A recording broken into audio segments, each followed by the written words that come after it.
before, but I'm not okay to do that. You can't have a nuclear weapon. You want to talk good, otherwise you can have a bad economy for the next 3 years. Not as far as I'm concerned. The president came within 10 minutes of launching a strike against Tehran for shooting down an unmanned Thursday. We got a David Spunk who's live at the White House for us today. Hi, David. Hi, Laura. A lot happening at the White House today. President Trump will return a little bit later today. He spent the night in Camp David, but just within the last 15 minutes or so, and Secretary of State Mike Pompeo gave some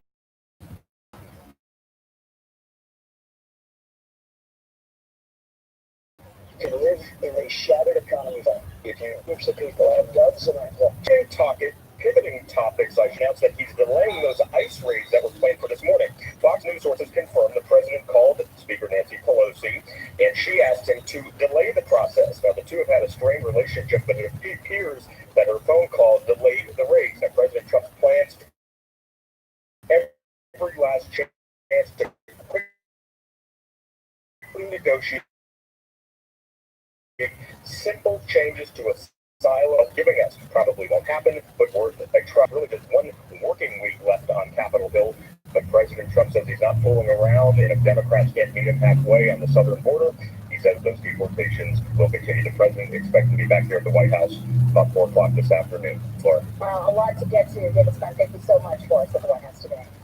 All right, and we will start getting to the Florida Republican Congressman, member of the House Oversight and Judiciary Committees, Greg Steube, former Army JAG officer, who also served in Operation Iraqi Freedom. Good to see you, sir. We appreciate you joining us on a Sunday. You're a freshman here in Congress. I won't make you answer for the inaction of your colleagues in the past when Republicans had the House. But the House of Representatives have been trying to do something on immigration for years now, and absolutely nothing has gotten done. As David reported, there's 4 days left, really, of working days to get this done by President Trump's deadline. Doesn't seem like there's much reason for any hope. Is there? Well, and I was in the Rose Garden with the president when he announced his immigration plan, and then hours later, Speaker Pelosi said it's dead on arrival. We have had a Congress where Democrats have absolutely stalled on doing anything as it relates to the crisis on the border. Even now, Democrats in the left are saying that we have a crisis on the border. The New York Times just did 2 editorials saying Congress needs to act because we have a crisis on the border. But I saw the Immigration Subcommittee on Judiciary, they've done nothing as it relates to fixing this problem. And we as Republicans are fighting to do. We have bills filed, but they're not wanting to do anything. But it's always easy to blame the other side. And I understand Speaker Pelosi, they control the majority, they control what moves through. But it's noteworthy that even when Republicans had the majority in the House, they had the majority in the Senate, and they had the White House, the Republicans still couldn't even agree on what they wanted to do with immigration. Yeah, I wasn't in Congress when the Republicans had the majority. They weren't able to get that done, and I think I'm certainly going to be fighting to bring the majority back to Republicans in the House. And if we do win the majority in 2020, you will see all of us focus on this immigration issue. Okay, so why should anybody have any hope that the second time around, if all of that happens, you have the majority in the House again? Why should they give you the majority if you couldn't get anything done the first time around? Well, one, I think you have a president who's very focused on this issue. And he wasn't focused on it. He wasn't focused on it 2 years ago when he had a Republican House, a Republican Senate, and obviously he had the White House. I wasn't there, so I can't speak of what he was telling congressional leaders. But I can tell you this: I came into Congress with a very conservative class of leaders from all across the country, and we all feel very strongly about this issue. And do you feel too strongly to make a deal? I'm sorry. I said, do you feel too strongly to make a deal? Or come illegally into our country? Baker, writing in the New York Times, Mr. Trump has always been a commander-in-chief of contradictions. He's adopted a modified version of Theodore Roosevelt's maxim when it comes to overseas military threats. Speak loudly and carry a small stick, or carry a big stick, but wave it around without actually using. Coming from my perspective, 600 of my brothers and sisters in arms were killed by Iranian IEDs in Iraq during the time. The president has said occasions that he does not want war. And I think his policies are correct. Putting these sanctions in place, Is saying the that country cannot. is that emboldened the Ayatollahs, the people who killed your 600 comrades?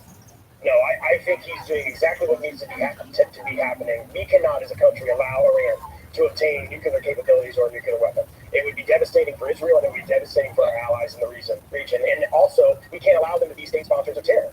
Some of the money that is real quick, Judge, I only got 15 seconds. You think the president's being tough enough? It's not time yet for kinetic action. I think he's taking the time he needs to make sure that the battlefield is what it is and making the right decision and not rushing into anything. Fair enough. Congressman, we appreciate it. We appreciate your service. First time here with us, and you're welcome back anytime, sir. Enjoy the rest of the days down in Florida before you come back to work. You too. Good to see you, sir. Laura, thank you. And for more reaction, let's go to Democratic Pennsylvania Congressman and member of the House Appropriations Committee, Matt Cartwright. He is the co-chair for the House Democratic Policy and Communications Committee. Welcome to you, sir. Thanks for being here today on a very busy weekend of news. My pleasure, Laura. Nice to talk to you. Nice to talk to you, too. All right, so first let's get your take on the response to the drone attack and the president's strategy to stand down on retaliation for now. We're hearing that tensions have eased up in the region, but the president tweeted that there are new sanctions on Iran coming. So, with all of that said, your take on will this ramp things back up? What are you hearing?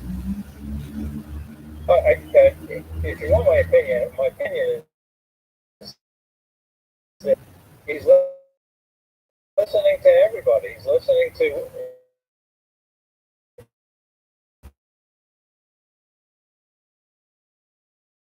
who he admits are hawks. You know, Gene was a spread hawks. And the big news is that he has always been his style. And my point is this: the Iran deal, the JCPOA, that was always meant to lead to further negotiations, to buy time. We have to keep Iran from getting a nuclear weapon. The JCPOA was structured exactly for that. And President Trump has also said this, Laura: I listen to everybody, and he does. He listens to Speaker Pelosi. He listens to the Hawks. He listens to them all. My recommendation would be sit down with John Kerry. This man, the Secretary of State, John Kerry, poured himself into